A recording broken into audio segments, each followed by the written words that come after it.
Welcome back to ReadingBear. Today, we will take a look at some new EntitledPeople stories. And if you enjoyed my content, please don't forget to subscribe to my channel and post some bear emojis in the comments. Let's go! The first one is titled, Karen decides that she and her son are more important than the rules of competitive chess. Back in the late summer of 2019, I was invited to work as an assistant tournament director at a small, annual chess tournament which was held entirely for charity. I had played in the tournament in 2017 and 2018, but without many high-rated players intending to play, I decided to make my donation to the cause and help run the event instead given that option. This was a junior tournament, which meant every player was a kid or a teenager. I was 16 at the time, but the rest of the tournament staff were all adults. I also had some experience as an assistant tournament director at a local club, and the organizers did the exact thing which causes way too many problems in any competitive chess. They decided to allow spectators in the tournament hall. Anyone who knows anything about competitive chess would tell you that talking between two players is a big no-no and that any chatting between players and spectators is a cardinal sin. I've seen spectators be thrown out for quietly murmuring among themselves, as they should be. Chess is a silent game, and spectators have no right to violate the rules which the players must abide by. The tournament was split into two sections, the advanced section and the beginners section based on rating. Every chess player has a rating based on their performances. The first time I took any notice of the Karen involved in this story is when she was registering her son to the tournament. When she was informed that his rating suggested that he would be best fit to play in the beginners section. Chess tournaments usually allow you to play sections above your rating but not below your rating. She almost threw a fit. My son is not some novice. He will play in the advanced section. She then turned away and grumbled something about how rude the suggestion was. The tournament director was maybe one of the most helpful and polite people who I've ever met in the chess world, a true inspiration, by the way. So Karen's son was signed up for the advanced section. The director was much more experienced than I was, and while the expectation was that players in the advanced section would be very aware of the rules, such an expectation was not held for the beginners section, which for that reason would mean directing the beginners section would be much more of a challenge. With each section in one of two rooms and two tournament directors, I was given the advanced room, and Karen with it. I am a huge stickler for rules in chess, so I was watching the games and the spectators like a hawk. It had already been made very clear that I had the authority to settle any disputes and deal penalties as was necessary, warning, loss of clock time, or forfeiture in extreme cases. Ejection of players I would have to consult the chief tournament director for. So round 1 started, and I am watching the games. Karen's son, an advanced player, started the game by moving with two hands. This is a big no-no. You must move and press your clock with the same hand. So, I paused his clock, declared the foul, issued a warning, and then let the game continue. Karen was almost already snarling from the spectator seating across the room. Literally one move later, I have to deduct 5 minutes from the son's total 30 for doing the same thing I warned him about one move before, then again, this time for 10 minutes, after about 2 minutes. If he did it again, now with 15 of his 30 minutes deducted, he would be forfeited. I made that very clear, and he finally got the hint. Somehow Karen managed to hold her tongue this long, when she starts talking to her son, in the middle of the game, in another language. This is wrong for her to do on so many levels. Even if she was speaking English and I was able to understand whether or not what she was saying was innocent or not, it would be wrong. Her talking at all is wrong. I had to assume the worst not knowing what she said, and went up to her. Ma'am, you can't speak to your son during the game, that's against the rules. Realistically, he could get in trouble for that. This is your warning. If you talk to him again, I'm going to have to ask you to leave the tournament hall. I don't want to punish your son for your actions. I was just telling him to wipe his nose. What is your deal? Ma'am, that's not acceptable to do during a rated chess game. You can tell him after the game. You know, it really feels like you're targeting my son. I haven't spotted improper play from any other players. The exact same action will be taken if I do. There is no way my son is playing improperly. I'm not going to argue with you about it right now. There are 8 games in this section, and I need to focus on all of them. Okay then, she said smugly. Another minute later, Karen starts talking to her son again, and I go back to her. I told you before, you are not allowed to be talking to your son during the game. Okay, and? Please make your way out of the tournament room now. There are snacks and drinks just outside, and your son will update you on the result of his match when he finishes it. What? Please leave the tournament room. You have no authority to tell me to do that. Then go and speak to the chief tournament director or the organizer. Okay, we'll see what they think about your ethics. I just go back to what I'm doing. I had already been good friends with the chief tournament director for several years, and had worked with him before. I knew this Karen thought, oh, it's my word against a teenager, and that she was going to get her way, but really it was her word against mine, and my word was very well trusted for good reasons. None of us had seen Karen before this tournament that I could think of, and she already hadn't been one for first impressions. Karen did not return to the tournament room. The next one is titled, Karen demands I get out of my wheelchair. I'm a C4-5 incomplete quadriplegic, and although I have use of my upper body, I still rely on my power wheelchair to get me around town. I recently received a new power wheelchair and I'm still getting used to using it. And although it looks slightly different than my old one, it's still a Karen magnet. This happened a few days ago when I was downtown doing some shopping. As I was leaving the mall, I saw Karen and her son, 12-year, walking in. I wanted to turn and go the other way, but she'd already seen me. In hindsight, I should have stayed in the mall and waited for her to lose sight of me, but in that moment I just wanted to get as far away from her as possible. So I exited the mall, hoping that Karen wouldn't follow me, but you know I wouldn't be telling this story if that were the end of it. There's a discount clothing shop just outside of the mall which I'd planned to go to, so that's where I went. I was in there for a few minutes when I got the feeling that someone was watching me, so I turned to see Karen and her son near the entrance and Karen glaring at me. When I looked at her, she immediately looked away, pretending that she was shopping. I headed to the plus-size section, hoping that she'd lose sight of her, but in retrospect, that was a bad idea. I call her Megatron Karen for a reason. When I got to the plus-size section I naively thought I was safe, but oh no, dear readers. It had only just begun. I started looking through the selection on the racks, when not long after, I got that same feeling that I was being watched. I looked around and saw Karen at the end of the aisle, looking at me, but when she saw me see her, she looked away. Then came a strange game of cat and mouse. I went to another aisle and she followed me. I went back the other way and she followed me. To avoid causing a scene, I left the store, hoping to outrun her. Unfortunately though, I was not that lucky. As I left the store and was going down the block, I got that same feeling as before, so I turned around, and wouldn't ya know it? There she was. Me, what the crap is wrong with you, lady? Why are you following me? Karen, excuse me? I'm not following you. Me, okay then. Going in the opposite direction to call her bluff. Guess what? The lunatic followed me. I could hear her coming up close behind me, so I stopped short, causing her to run straight into the back of my power chair. The sounds that followed were very satisfying, as she hit her knee hard into the bar that's at the back of my chair, hit her belly directly into a hook that's near the top where a headrest can be placed, and almost fell ass over tit in an attempt to correct her balance. Karen, what is wrong with you? You could have killed me. Me, that wouldn't have happened if you weren't following me. Now, what do you want? Karen, after muttering incoherent slurs in anger and pain from getting front-ended by the back of my chair, you insolent little, get out of that wheelchair now. Before I call the police on you for assault. Me, really, lady? How about you take a look above your head? Pointing to the CCTV camera directly outside the store that I stopped in front of. That will show you following me, as will the one inside the store we were in before, and the mall you followed me out of. Please Karen, call the police. I dare you. Me, better yet, how about I call the police and press charges on you for harassment? Through this entire encounter, her son was trailing behind her with his tail between his legs, with a look of embarrassment and shame on his face for what his mother was doing. Me, getting out my phone to take a picture of her face. This picture is time-stamped with my location. If I ever see you again, you will leave me the heck alone, or I will show this to the police, who will be more than happy to review the cameras. Karen just stared at me like a deer caught in the headlights, with her mouth doing a brilliant goldfish impression. I left to continue my shopping. I haven't seen her since then, but I hope she took my threat seriously. I didn't want to take things further because that would probably get docs involved, Australians version of CPS.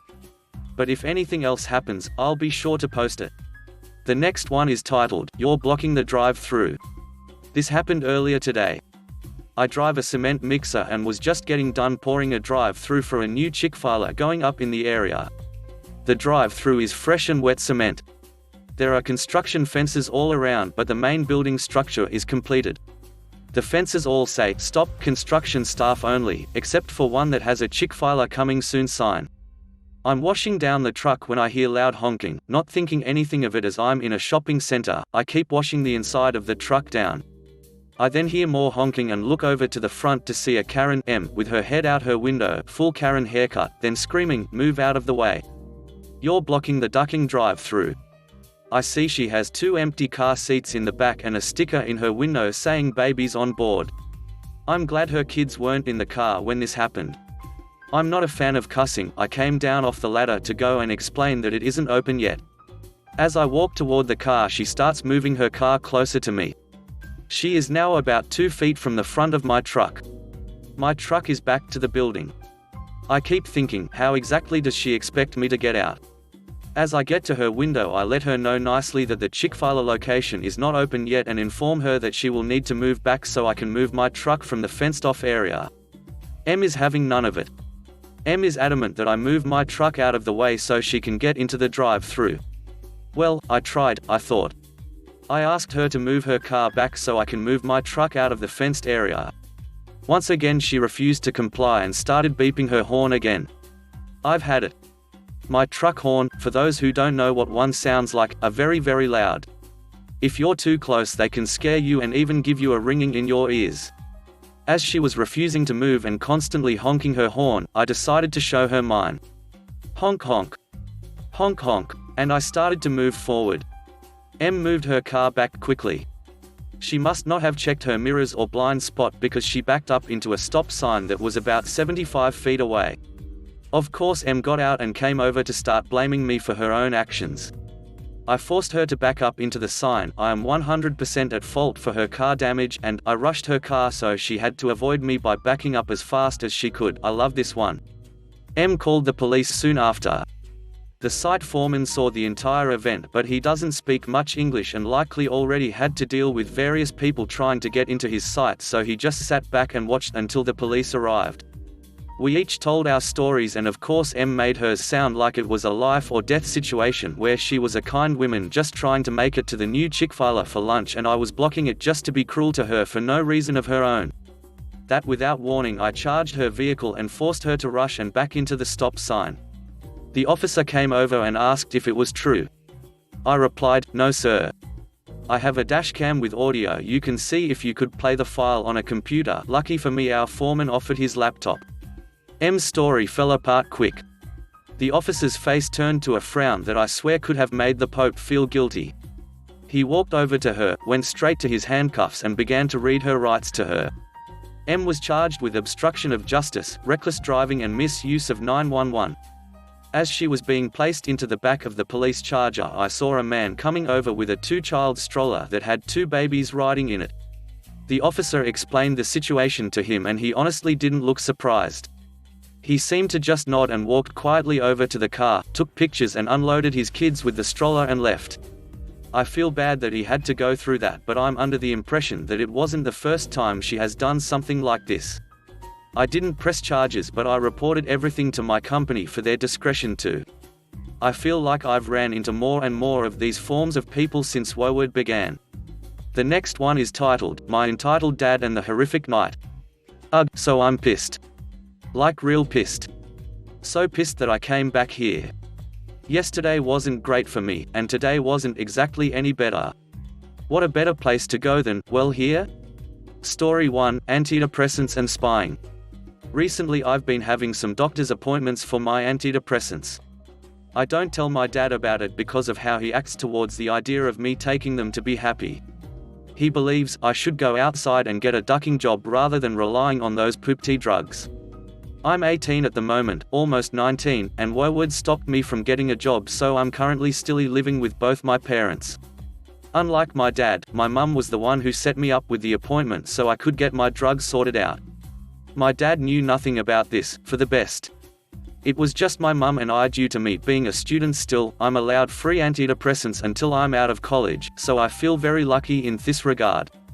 Unsurprisingly, my dad doesn't believe that. Yesterday evening, Saturday evening if you're reading this past today, I was having a proper conversation with my mum about my appointment and what will happen. We told my siblings to not listen in and leave us in private, as it was an important convo. My dad decided he should listen in to our convo. It's lucky he's a big guy, so we easily heard him coming. We went quiet, my mum quietly doing the dishes and me looking at my phone. He glared at me and said, "Carry on with what you were saying, don't mind me," before proceeding to stand there silently, with his arms folded. He looked like a pouting child. I slunk past and went upstairs, and I could hear him talking to my mum about hiding things from him. I'm the man of the house, I make the most pay, he doesn't, my mum does, I deserve to know everything. We didn't tell him. Story 2, the fire alarm. We have a faulty fire alarm in our house. It'll sometimes go off completely at random, even if there's no smoke detected. It's a pain due to how loud it is, and the randomness has startled me too many times. Yesterday the fire alarm decided it was going to go off again. My mum and brother were busy upstairs, so I was in charge with turning it off. Issue was? I didn't know how. This fire alarm has a tiny red button on the side, one you can't see if the hallway is dark unless you knew where it was. I didn't know because, unsurprisingly, he never told me. He began screaming at me to push the big red button on the side, when I couldn't see a red button. It was just bleeping in my face, and I felt kinda nauseous with all the noise and shouting. My brother eventually came down and turned it off, and to make things better decided to show me where the button was. I could feel my dad glaring at me from the living room, murmuring about how I'm meant to be the smart kid. This wasn't a fire alarm we've had for years. It was brand new. Story 3, the dog's barking at you because you hit it. We have a small King Charles Spaniel called Daisy, who has some general issues. She's very hard of hearing, and tends to bark at any small noise she heard. She also has a hatred for anyone new, you have to have a strong trust with her to be near her. Now I was walking down the stairs this morning, sadly the time when it happened, and I hear a yelp followed by barking and shouting. I peek in to see Daisy cowering in fear as my dad's trying, heavy emphasis on trying, to get up. I scoop Daisy up off the sofa and leave, completely ignoring what he began shouting. I eventually spoke to my mum about this, and she told me he hit the dog and she began barking. After prodding further I realized he hit the dog because she was bugging him slightly for cuddles or growling lightly at him. I checked Daisy carefully and there was luckily no major injury, but that didn't mean I wasn't pissed off. I didn't confront him, God I wish I did, but rather kept Daisy upstairs with me, away from further harm. She seemed to appreciate that. The fact that this man believes it's his right to hit dogs because they annoyed him slightly is beyond me. These are just 3 of many stories about how much of an butt he is. These all happened yesterday or today, so they're the best I got. I feel shameful talking about him, but when it's this bad you gotta do something about it. The next one is titled, Mum Wants to Walk Me Down the Aisle Because She Raised Me. Oh boy, guys. I, 25F, am just at a loss here. So, some backstory. My father is a wonderful, wonderful parent. He has always wanted to be involved in my life. Parents went through a very messy divorce when I was 2 or 3, so I literally have no memory of my parents ever being together. My mum lucked out and got full custody, with my dad getting visitation, where my brother and I got to stay with him every other weekend. Basically got to see my dad 4 days a month, if I was lucky, and the occasional half holiday. Anyway, on to my mum. We got along practically my entire adolescent life. We started fighting more often as I got older. The reason this is important to the story, or rather my current situation, is because you all need to know what happens when mum and I fight. Most fights with my mum happen due to her feeling less important than other people. We've fought about my dad, my stepmom, and my boyfriend, because, in certain situations she has felt that they were prioritized over her. She gets very emotional. Yelling, screaming, crying, and will not listen to reason. She has said before that she feels punished when other people get more of my time than her. She has accused me of not loving her, even when I am actively showing how much I love her, and I feel very hurt that she feels unloved, but also upset because I should not have to prove my love, when it should be a known fact. She also harbors things for months without telling me, and idealizes situations and becomes irate if they do not turn out the way she envisioned. The biggest problem is she does not listen when we fight. I could very calmly and sweetly explain something to her and try to argue my side, and it just goes right in and back out. Her behavior can be very immature, and it often feels like I am the adult, and she is the child. On to the issue at hand. She casually, but very firmly, mentioned recently that she wants to walk me down the aisle, ideally alone, but, if not, with my father. She believes it is her right, since she raised me. I shut it down, but she insisted, and I said we would talk about it when an actual wedding is being planned. I was not prepared for this, my anxiety went through the freaking roof. I do not want her to walk me down the aisle. My father missed out on so many milestones during my life, despite wanting to be involved. I want him there with me, alone. I think it's pretty rude for her to say she raised me, as if my dad was some sort of deadbeat, when he absolutely wasn't. This is the one thing he gets. She got everything else. She got to see me like 8x more often than my dad, like literally experienced over 5,000 days with me during my childhood, when my dad only got about 700. He is the one I want walking me down that aisle. I know my mother. This will be a huge deal, and I am not ready mentally for the fallout. I am trying to figure out the best way to handle this, hopefully getting through to her, but I just don't know.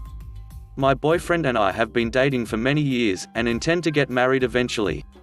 We don't know when, but I want a game plan for this well in advance, so I can talk to my mum about it and get it situated as soon as possible. I'd rather give it time to heal, than her still be bitter at the wedding.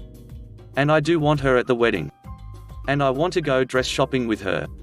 And am more than happy to have her involved in the wedding party. She just cannot walk me down the aisle. Thanks for reading.